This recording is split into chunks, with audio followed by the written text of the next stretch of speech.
Peace and blessings. Welcome to Catholic Crossroads, a Black Catholic's journey, where we discuss topics from a Black Catholic's perspective pertaining to spiritual and social issues that is happening locally, globally, and nationally. My name is Gardis Watts. And I'm Tina Carter. And we are part of the Chicago Black Catholics Alliance, an organization that works to collaborate with other Black Catholics in Chicago and the Chicagoland area.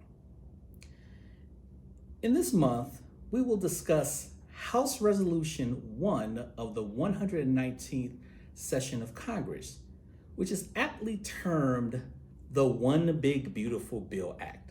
It's not beautiful at all. An act that was that's dealing with tax and government spending, which was supported by our beloved President Donald Trump, which he signed into law on July 4th. After weeks of back and forth in Congress. We're also going to talk about what this bill means to us. Yeah. We will also discuss about Black August, a political education movement that is not talked about much. And then lastly, we'll talk about some events that will be taking place this month. So first, I want to talk about Black August. Okay. As you see, I have my Black Power shirt, but the thing about it is Black August is it's a political education movement because it was formatted in the late 70s in regards to what happened with the prison movement that happened in the late 60s, early 70s. So to kind of give context to the origins of Black August, it basically started with three guys that were incarcerated within the California state prison system. W.L. Nolan, George Jackson, and Katari Gordon. These three men were politicized when they were in the prisons. George Jackson was actually a field marshal for the Black Panther Party. And they were giving political education within the California prison system because they were incarcerated in Soledad and San Quentin and all these prisons. Now, many of them have labeled them political prisoners because of the fact that they were, like I said, they were politically radicalized within the prison system. So it basically started in around 1969 when W.L. Nolan wrote this letter to the governor of California, but he also filed a lawsuit against the California prison system about the inhumane things that particularly Black prisoners were going up against in regards to the prison guards, in regards to the Aryan Brotherhood, who was the white supremacists in the prison systems, basically torturing and killing and doing all kind of stuff and getting away with it against Black and brown prisoners. So he wrote a letter and he filed a lawsuit against them. Well, apparently in August of 1970, I believe, I think it was August 14th, if I'm not mistaken, he was killed on the prison yard fighting the Aryan Brotherhood along with some of his comrades. And what's strange about it was W.L. Nolan and two of his comrades were killed, but none of the Aryan Brotherhoods who were part of the fight were killed. Well, that sounds about right. Well, George Jackson protested against this because in January of that next year, the prison guard was acquitted of murder. Mm-hmm. So a riot broke out, and without any evidence, George Jackson and two of his colleagues, and I can't remember their names right now, but they were part of the San Quentin 3, I believe. Okay. And so he was targeted with that particular murder, even though, like I said, there was basically no evidence to support that he killed a prison guard during that riot, which They charged him with. So they basically charged him with murder and put him in solitary confinement for possibly the rest of his life. Now, George Jackson actually has a Chicago connection because he was born here. He moved to California when he was like around like a teenager, and he was incarcerated at, I think, 18 years old for stealing $70 worth of stuff at a gas station. He was accused of doing that. The sentence was weird because the sentence was basically 1 year to life, which I don't get what that means. So did he only have to serve 1 year, or did he have to serve life? I'm guessing, and I'm not a lawyer, I'm guessing every year they would probably look at it and it was like, no, he needs to serve. And they would basically do this for the rest of his life. So in technicality, he served the rest of his earthly life in prison because he died, a couple of years later, which leads to when he was killed, because apparently what happened was, in a meeting with his attorney, he was accused of smuggling a gun in his hat or whatever he had it in. And when he left visiting his attorney, he basically pulled out the gun and started shooting people, and then they shot him dead. That was the story. However, the chain of evidence does not really, the math ain't math. The math ain't mathing because, for one, when I don't know if you've ever visited anybody in a prison. I have. It is so tight. Very tight. And the gun that was used was like a high caliber gun, according to them, that it was almost impossible to smuggle within your pants or whatever. So are they saying then that it was the lawyer that smuggled the gun in? Well, see, and that's the strange thing about it. They never charged the lawyer. So how did he get the gun in? Jackson was in solitary confinement.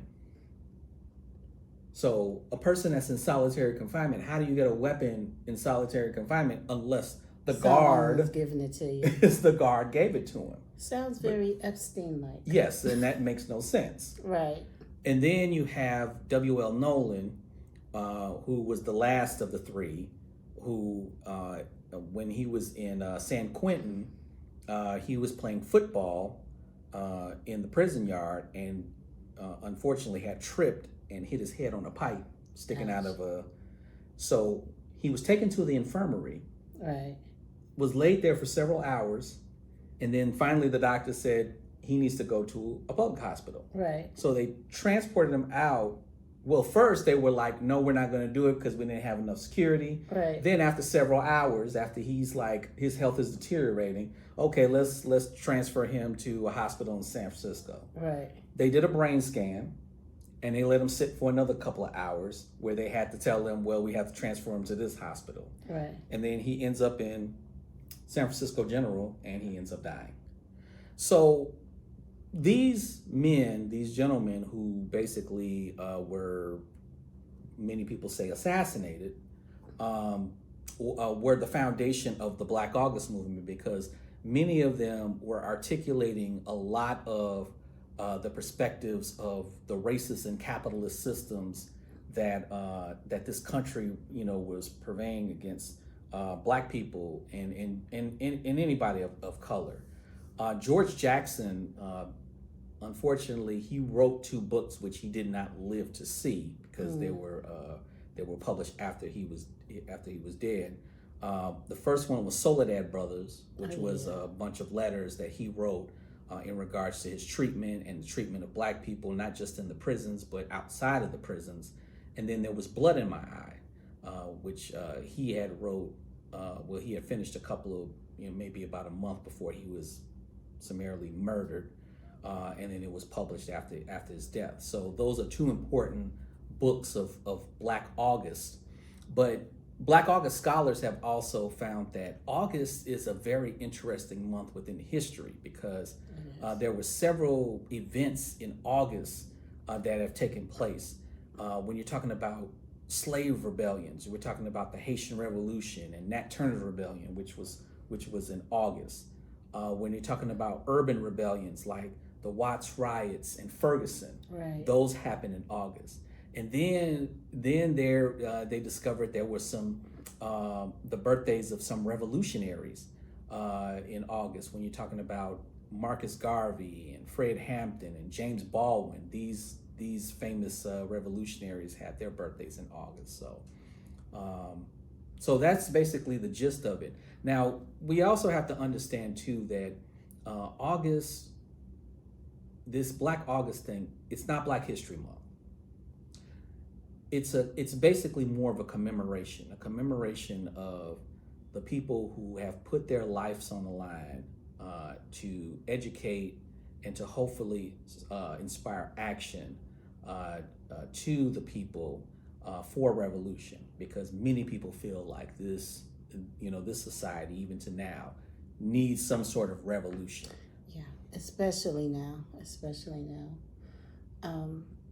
It seems that in a very real sense, we're going backwards in time. And the question is, how can we collectively stop it? How can we collectively learn from our history?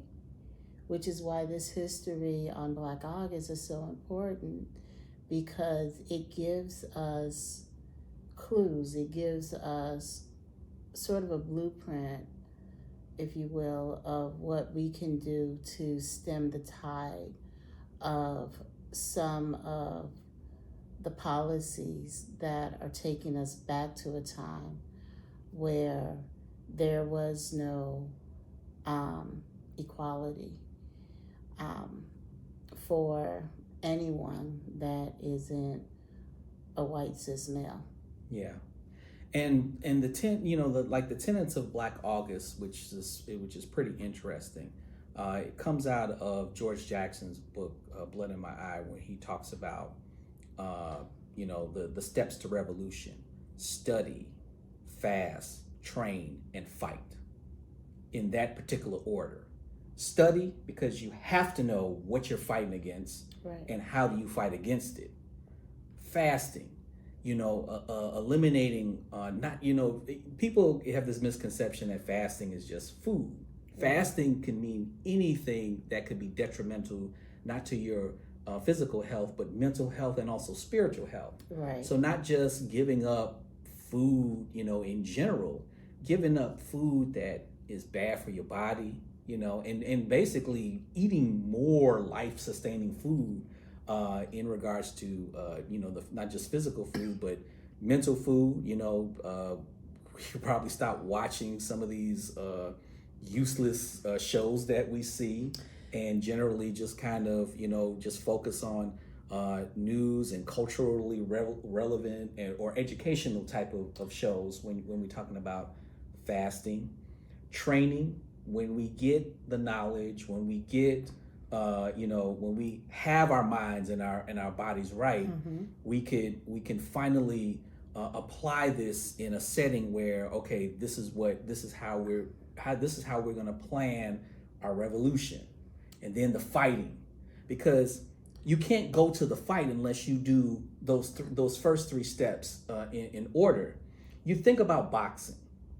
Think about a guy like Muhammad Ali or even Mike Tyson. Now, people talk about Mike Tyson, but he was a very knowledgeable boxer if you really talk to him. But that was the process of their training. They studied their opponents. Fasting, making sure that, before the fight, they ain't drinking or smoking or anything like that. And then the training, the training applies to the studying and the fasting, and then they go to fight.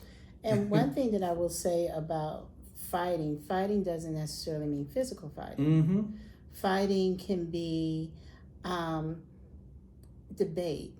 Fighting can be writing. Fighting can be using your voice to speak truth to power. And it's important that we train our voices to speak truth to power, because what's happening more and more is that power is drowning out voices. A revolution is only successful if you use your voice. If you don't use your voice, you won't be heard. It's just that simple. And it's important that you understand what's going on and how it affects you mentally, spiritually, physically, and economically. Because without that, you're going to be in quicksand. So this leads us to the big, beautiful bill. There have been other names for it. There has been. Yeah. So the Trump presidency, one of his second term agendas was the passage of this big, beautiful bill, and it does play into some of the things that we saw in Project 2025. And just in time for the 4th of July, which was the 249th anniversary of this country's founding, the big, beautiful bill was put on his desk, and he signed it with that signature of his. And it was narrowly passed. So the House approved it 218 to 214, and this was on ideological and Democratic Republican lines. In the Senate, it was 51-50 with the Vice President, J.D. Vance, as the tiebreaker. Now, this bill, on one hand, keeps the Trump tax credits in place from 2017. Mm-hmm. So we won't be going back to that. And it also does things like no taxes on tips and things of that nature. However, one of the big things that this bill does, and by the way, it was 887 pages, is in order to pay for these tax credits for the wealthy, they found the money and cuts to Medicaid and SNAP. Now, Medicaid provides a government-sponsored health care for low-income and disabled Americans. So my brother, for example, is on Medicaid. And one of the things that this bill does is, as John Oliver says, is death by 1,000 cuts. So the way that they're going to reduce the rolls of Medicaid is they're going to add more burdensome paperwork that people will have to fill out. And for anybody that's filled out paperwork that's more than 5 pages, you're ready to pull your hair out. And that's what this bill is designed to do. It's designed to chase people off of this by the paperwork. Again, death by 1,000 cuts. The other thing is that it imposes work requirements on able-bodied adults. And there's going to be more frequent eligibility checks. So instead of being checked, like say maybe, I don't know, once a year or so, you may have to come in monthly now. And the way that the proponents of this bill is selling it is that this bill is, if you're able-bodied and work, then we want to make sure that you're working and you're not on somebody's couch playing video games. Oh man, I wish that was me. Yeah. So estimates by the Congressional Budget Office states that this bill will result in 11.8 million Americans losing health coverage under Medicaid over the next decade. What that means is that for our most vulnerable Americans, which sadly in some cases, in a lot of cases include Black and brown Americans, they're going to be without health coverage. It's already affecting poor white Americans. Yeah, it's already affecting them. So that deals with Medicaid. The other one is SNAP benefits. And SNAP, we think of it as sort of food stamps. But with the SNAP benefits, it's going to be, again, a death by 1,000 cuts. And one of the restrictions with SNAP benefits is they're going to push more of the onus of covering this to the states. So this used to be a fully funded federal program, but starting in 2026, they're going to move more and more of the burden to states. Now, a state like Illinois is somewhat protected a little bit. J.B. Pritzker had just recently announced that he is going to we're going to fully fund the SNAP benefits for a year, and then we're going to take it year by year to see where we're at. But the worry is for those states who can't afford it. Mm-hmm. And oddly enough, it is states that voted predominantly for Donald Trump. Mississippi, Arkansas, parts of Texas, Louisiana, all of these states. And interestingly enough, these are also some of the states that opted not to work with the Affordable Care Act. Mm-hmm. Because under the Affordable Care Act with President Obama, there was he did offer some states to kind of help shoulder the cost, and those states refused. I wonder why. Well, those states that we mentioned, with the exception of Texas, Mississippi, Arkansas, Louisiana, 3 of the 5 poor states in the union. Yes. Yes. Yes. So now the initial, in order to qualify for SNAP benefits, they are going to it's basically it is an age requirement. So they're going to update the age requirement to 18 to 64 with some exemptions for parents, which is good. But they have to meet work requirements, of course. And in some cases, children under the age of 50, or children 15 and older won't qualify.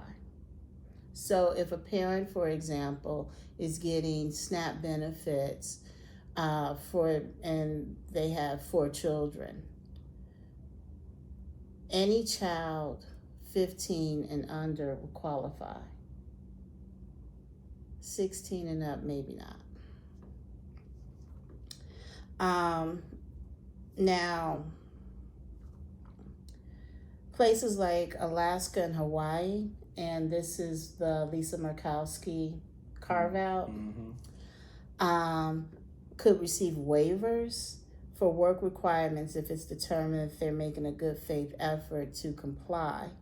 And the reason why Alaska and Hawaii are sort of exempt, if you will, is because they're not a part of the 48 contiguous states.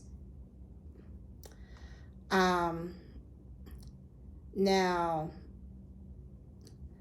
the child tax credit, which is currently $2,000, is set to return to $1,000 in 2026. The tax credit would permanently increase to $2,200 under the bill, $300 less than the initial House wanted to pass. There are going to be limits on overtime and tip deductions, and in looking at this bill, it's going to be really the top 20% that's going to gain the most out of this bill.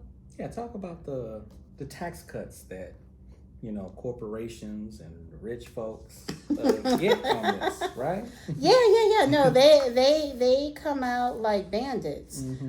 Yeah.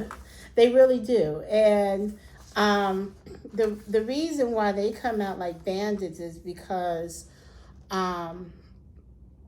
the idea is that you don't want to tax your job makers, so to speak. That's the argument.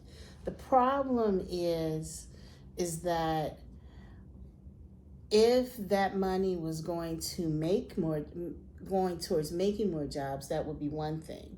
But actually, all it is just making the rich richer and the poor poorer. So the other interesting thing about this bill is that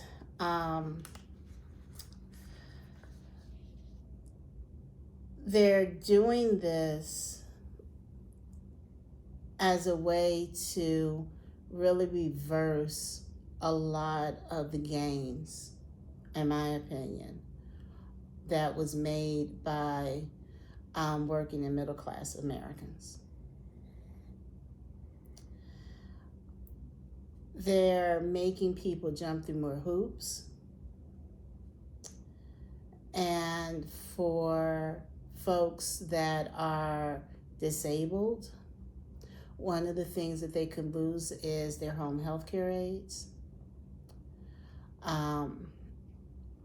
Or in Illinois, for example, families, like a parent, if they're taking care of a disabled person, the state will pay you for that. For those that live in nursing homes where their Medicaid and Medicare helps pay for that, if that's cut, they can lose their nursing homes where they're living at. So this bill is, and some pundits and some experts have said that this bill is the biggest reversal of fortune in U.S. history. Oh yeah, it's the biggest transfer of money from regular working and poor Americans to the 1%. And you know, you just laid out just a few of the things that is going to hurt us in the long run. I noticed lots and lots of tax cuts for rich folks. Not too much tax cuts for for us, with the exception of a few. You know, the child spending reduced and everything. Right.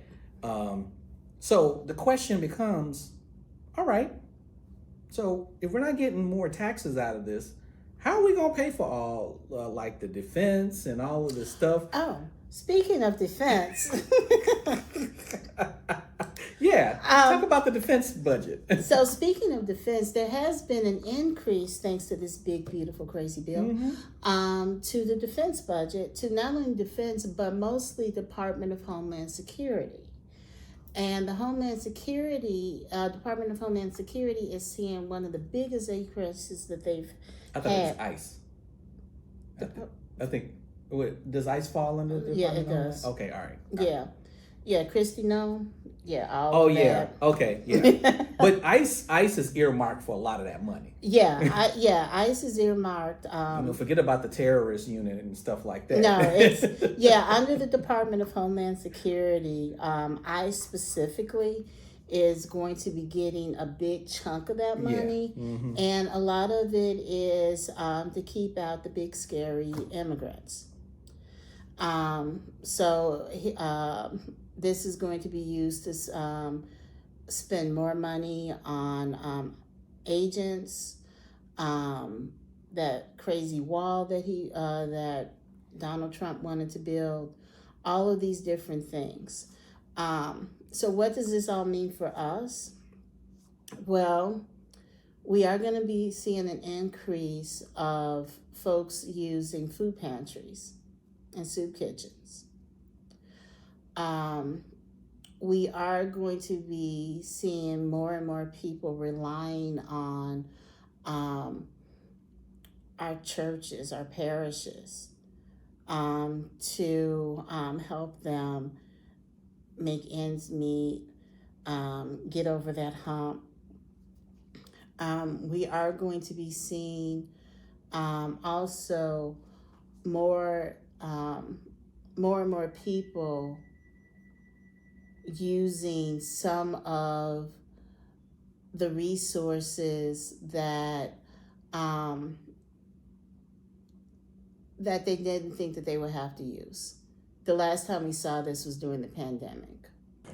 Finally, there's an election coming up in 2026. It's the midterm elections, where we vote for the House and we vote for 1/3 of the Senate. So anyone who is eligible to vote, and that is 18 or older, please make sure your registration is together and vote. And look at the candidates who are running.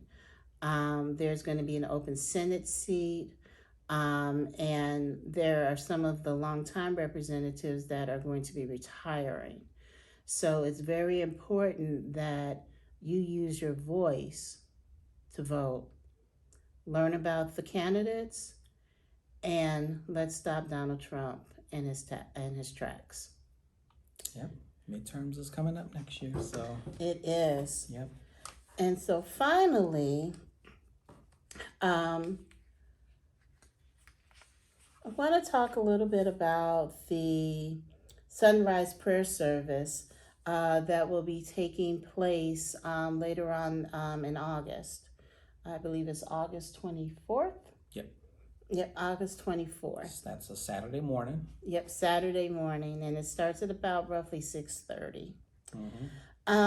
So since the first half of 2025, homicides have been down by over 30% in Chicago. So from January 1st through July 24th, the Chicago Tribune has reported 232 homicides over the city.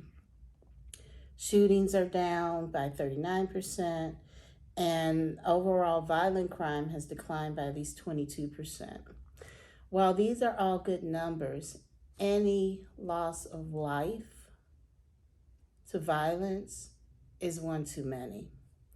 And so the Archdiocese of Chicago Black Catholic Deacons since 2010 has sponsored a sunrise prayer service.